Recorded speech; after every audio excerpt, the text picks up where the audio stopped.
Irish Funner here, and making a video. Gonna put some Spotify music on there. And oh, my phone's making noise for some reason. Okay, let's see here for change. Okay, so this is a plan for people who are just starting running or just getting into it. Okay, diet. So first off, diet, yeah. Hydrate, fuel for runs, fruit, vegetables, eat well, improve your performance apparently. Okay, that's what they say. Buddy, run with others, but don't be a slave to them. Yeah, so that's the thing, it's good to run with other people to motivate yourself and make them a little bit more fun. But if you become a slave, that can do the opposite effect. I'd say they do their recovery runs close to your race pace, then running with them is not a good idea. Like, I'd be doing about 8-minute miles my recovery runs. If your race pace is only a little bit faster than that, then running with me in the recovery run is not a good idea. Unless you're doing a session, you want to be pushed on. That might work. Yeah, that might pace you on something. Okay. So, yeah, and say if you're doing a recovery run with people at the same standard as you, and you feel because you're not slaves to the GPS watch that they're going too fast or affecting your recovery, then slow down, just go off and run on your own.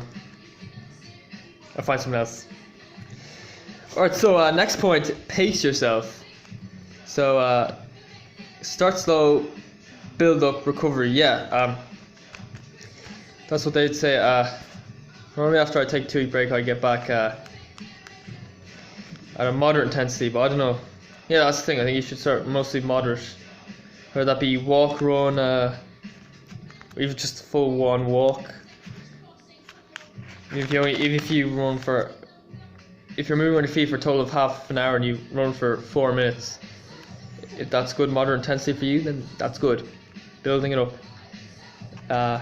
So you have to build up, and also you need recovery days. So say you're doing that. Say you're just doing half an hour with 5 minutes of running. You might just to take it easier. I mean, I'm no expert on this. So I don't really deal with people who do that often. But maybe just do a half-hour walk instead of 25-minute walk, 5-minute run or whatever. And gradually build up. Take easy weeks.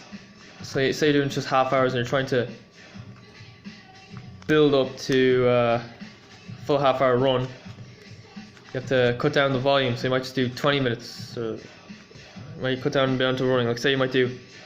Well, we could do, say, 10 minutes running, 20 minutes of walking. You might do 25 minutes running, 5 minutes walking, or something like that, just to get yourself recovered. Because the running does cause stress, and recovery is part of the process. So walk, run, yeah, as I said this before. So somebody says run 5-10 seconds each minute, walk, rest. Gradually increase as you get fitter. Yeah, I mentioned that before. Okay, so gain, not pain. Yeah, so some people seem to think just running's all about pain and inflicting pain yourself. It's not about that, really. It's about getting fitter. Yeah, so that's what you should aim for. Moderate aches and pains. If you're huffing and puffing at the end of the run, you're overdone it. Yeah.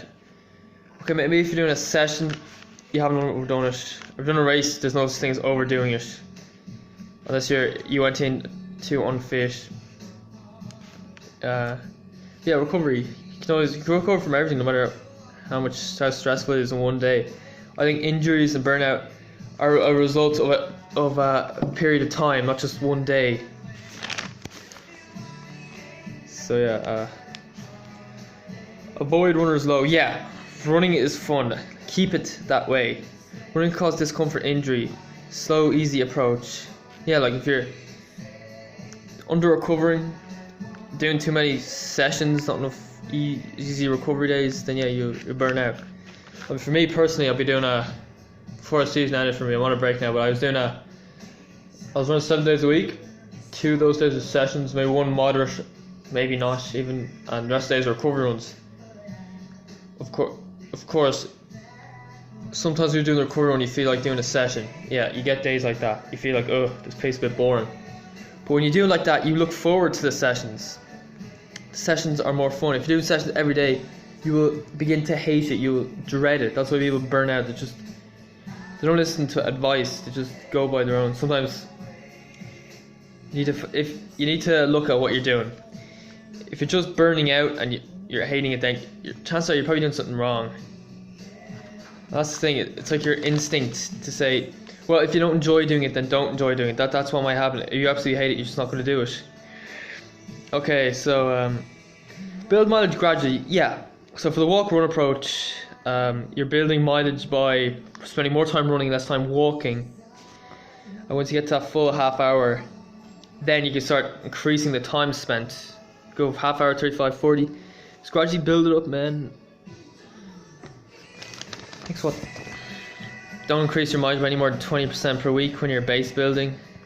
And when you're in like the main part of the season, don't increase it by any more than 10%. I think that's the rule. Maybe I'm wrong. Comment below if you disagree. Okay, if overweight, do other activities to lose weight first. Yeah. I mean, running is stressful. We're designed to run, we're not designed to be overweight. So I think the best thing to do might be to not even walk, just do those low impact activities first. Cycling, it's dangerous, be careful. Swimming if you can afford to. Go in the sea, make sure you don't get swept away. It's an element of danger to everything, I guess. Or if you're wealthy enough to have an underwater treadmill or something, or a low oxygen treadmill, go for it. But nah, not many. That's not the norm. Most people won't be able to afford that. All those like football clubs afford it. Yeah. Even with the technology, it doesn't. It's no comparison to sensible training. People might be injured. They might be able to run on a low gravity treadmill, but if you don't get injured in the first place, you don't need to do that. Recovery runs. Yeah, recovery runs. I know, boring. Yeah. Actually, I'd say in the recovery runs, what you could be doing is, say you're doing 10 minutes of running, 20 minutes of walking in a session. What you could be doing is cut it down. Actually, do you know what? I think the best thing for you to do would be to slow down in the running. So say you're walking at 15-minute mile pace and you're running at 10-minute mile pace. What we could do is like run at 12.5-minute mile pace, 13, something like that, just the recovery days. But you need to have some of those harder days where you're doing, say, like 10-minute miles.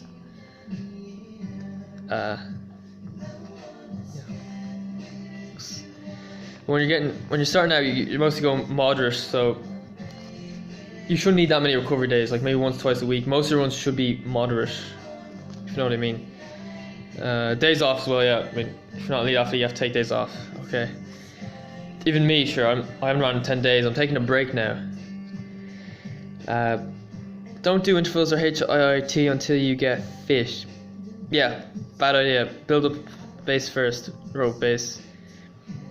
You hear about all those American top athletes in the college system. What they do is their track season ends in May. They take normally a 2-week break, and they spend the whole summer doing base building, just miles. I think they do tempos or nearly all miles. Don't really do nothing too fast. Just building the base really, and then they get back to college. They're really fit shape, and they start doing the sessions like the kilometer repeats, the 800s, all that stuff. So they spend all that time base building, and these are the top athletes. So if you're a person who's overweight who can't run a sub 30-minute 5k, then don't even think about doing speed work early on. You're just going to burn yourself out. Okay.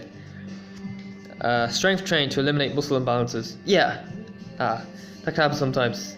If you tend to injure a certain spot, if you get injured a lot and you injure the same spot, that means that spot is weak. You need to find a sensible way of giving it a little bit of extra work while also not overdoing it, not making it worse. And yeah, just try to get when you're doing that strength training, try to get all the different parts of your body.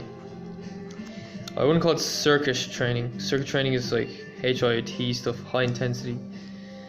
It's not what I'm into. Okay. Consistent. Yeah, keep consistent. Don't be all over the place. Like you run every day 1 week, you don't run the next week. No, you're better off running 3 or 4 times a week for those 2 weeks. That'll be more consistent. And consistency in terms of mileage, build it up gradually, have a plan. Okay. But at the same time, don't be too strict either. Like Don't be looking at the pace the whole time of the GPS watch. Just go by time, I'd say, like half an hour. Like, where it be walk running, I don't know where.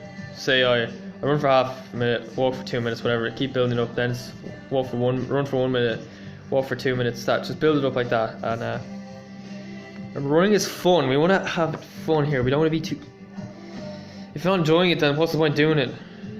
I mean, these guys. I mean, if you're overweight, you're not going to earn any money out of it. You're not going to. There's no real point in that. So, train for a race to stay motivated. Yeah, motivation key. Be careful. Make sure you're ready for the race, and don't aim for anything too. Aim for realistic goals. That's the thing. Like if you can only run a 25-minute 5k, and you run the first mile in 5 minutes, you're going to burn out. In fact, if you can only run a 25-minute 5k and you can run a mile in 5 minutes, that means you don't have a very good 5k. Oh, that song shit. I'm gonna change the channel. Used to be so bad.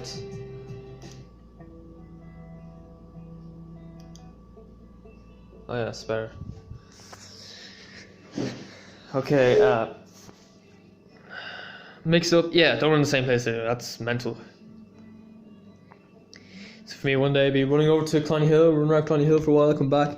The next day go off to Ballinasloe, Dublin Mountains, come back. Next day be going off through Stillorgan back, through Blackrock and back. That's the thing. If you're not from Dublin, you probably won't know those places, but you know. By that I'm just saying I mix up. I go all types of different places. I see the world. Oh, I go 5 miles away from my house. Jesus. Whoa, imagine going that far. Man. Okay, have a plan. Yeah, have a sensible coach. Make sure they're good. Don't have a shit coach. If you have a coach and you know they're not good, don't let them coach you, no matter who they are. Like my dad, he was a crap coach, so I stopped training for him for a while I stopped training for him in general because he's such a bad coach. Trying to make me do the training that he did back in the 60s, which did not work for me. Okay, so get acclimatized. You might feel wiped out at first. Yeah, so when you're getting into running at first, just know that it'll be tough, it'll be tiring. If you know that beforehand, it makes the whole thing a little bit easier. Warm up before sessions, cool down afterwards. Yeah, even in if you're just going out for a steady long run, whether that be moderate or easy, you always better go by feel. If you feel like going a bit slower at the start, then that's fine. Most people do that to warm themselves up, then start going a little bit faster. Rest. Yeah, you need time to rest. You need to sleep. You need to. Human certain machines. They need to rest. I ran a 9:06 3k, which is better than most. I haven't ran in 10 days, so yeah, I'm resting. I took 3 days of the week off from running, so it's not like I run the whole time. Spend a lot of time resting. I sleep 9 hours a day as well, so anyway, that's my video based on how to start running for beginners. Make sure you have fun. That's the most important thing, I think. It's a mind game. Running is fun. Alright, so goodbye, it's Josh Funrunner. Do what you feel is right, whether that be like, subscribe, comment, give a dislike, like, whatever. And I'm going to try to add some subtitles to my videos. Can't really get my computer working at the moment, but I'm afraid some of the foreign audience, or those non-Irish audience, might not understand what I'm saying, so hopefully that'll make things easier for you. Cause I've heard that, like in England, they can't understand what Irish people are saying, so even though I can understand what they're saying, so I don't know.